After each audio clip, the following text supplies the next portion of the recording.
Hey, what's up everyone? Morey Croson here, and today we'll be talking about how to get more behind the throw, and we'll start the video right now. This is the newest edition of the Performance Lab. Reach your individual goals. You don't want to just talk about straight line speed. We also want to talk about your ability to be quick. We break down your video. Let's make you into the quarterback I know you can become. All right, so as we're getting into this throw program and really starting to see a lot more with overall problems that we're seeing within quarterbacks, I want to make this video just to give you a better understanding of exactly what it is you want to do within your throw in order to really maximize velocity, throwing power, everything, just getting more behind the throw. And that really is the concept that I really want you to be able to understand and think about here as you're going through the throw, is that you want to have a lot behind the football.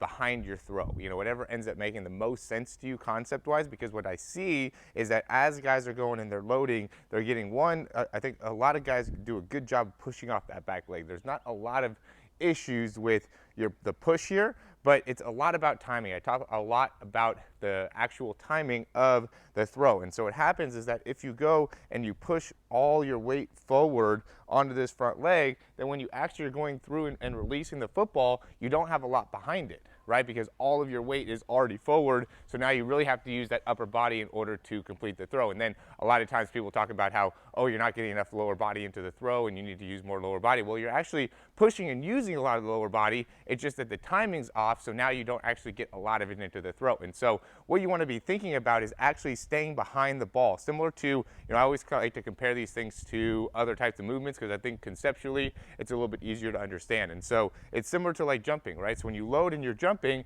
you get most of the power at the bottom part here, right? You're not going to get a lot of power when you're all the way in extension. Now, if you didn't load properly, if you're not set up to be able to have a lot of success, you're not going to all of a sudden get it here, right? It's the same type of thing with the throw. So if you're here and you're already, totally wasted all of the movement, right now when you try to actually throw the football, you're not going to have very much behind it. Okay, so when you think about what you're doing with the load, what you want to be actually trying to do is, stepping and keeping your weight back, right? And so it's a movement forward, right? This is why you take a good step, right? So you really push off that back leg to make it so you get a good amount of a step forward here, but that doesn't mean that we want to shift all of our weight onto that front leg.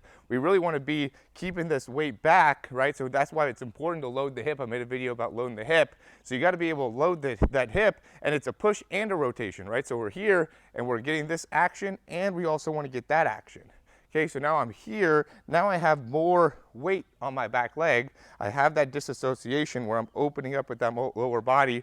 And then, I've been getting some things about the front arm. The front arm can go out, it can stay back. The big thing is, in that front elbow, we see a lot of guys that drive through here. I think that's great. I think it's important to use that front arm to help generate more torque. So it's not a bad thing there, for any clarification purposes. But big thing is we got to stay back. And then from there, we're driving through. So now the release point is happening somewhere around here. So then as I release the ball, I still have more behind the throw. The big thing that ends up happening is that people are going here, and then you're trying to release the ball and all of your weight is already forward, or you're trying to like rotate and come through. You just don't have a lot behind it. So what you want to think about is being here and keeping your weight back, so then as you release, you still have more to be able to go forward as you're actually going through the throw. And we see this a lot with, Josh Allen, Patrick Mahomes, all these best quarterbacks. They keep all their weight back, right? So they have that big long stride. So then as they're shifting forward, they have a lot more to be able to put behind it as they're going through the throw. So,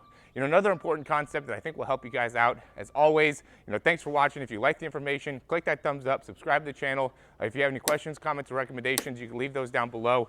Check out that Throw 60 program, guys. It's really going to be beneficial for all the people that are in it. We've already been getting a lot of great success, a lot of great feedback. It's all custom programming, right? So that, I think, is a big differentiator, because now we can really focus on whatever it is that you need to be able to improve, right? There's a lot of guys that I think can get stronger in the lower body.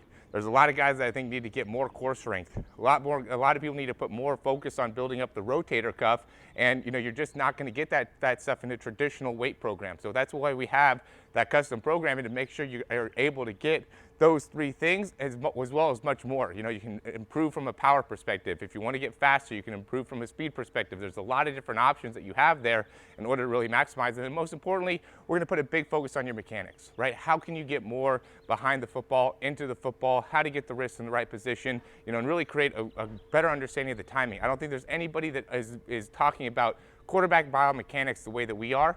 And if you can really understand and grasp that, it's going to make a huge difference in your throw. So check that out. The link is going to be below. You can also click right here to be able to get access to the Throw 60 in 12 weeks. 12 weeks, you're going to improve at least 10 to 15 yards on your throw. Guaranteed. If you don't, money back. Right? That's how 100% confident I am that you're going to make the improvement. The big thing is you just got to show up for yourself. So what we want in this program is committed quarterbacks, right? Guys that are really looking to make a lot of improvement in the next, 10 to 12 weeks. If you're somebody that's not really committed or have a hard time sticking with the program, then this program is not going to be for you. But if you're somebody that really wants to improve and really has the time and the effort and the energy and wants to be able to get a lot better, then this is going to be a program that's going to make it so you will have all the resources necessary to have you improve, and it's going to really make a big difference for a lot of quarterbacks in the entire world. So I'm really looking forward to continuing to work with guys. Thanks again for watching, and we'll talk to you soon.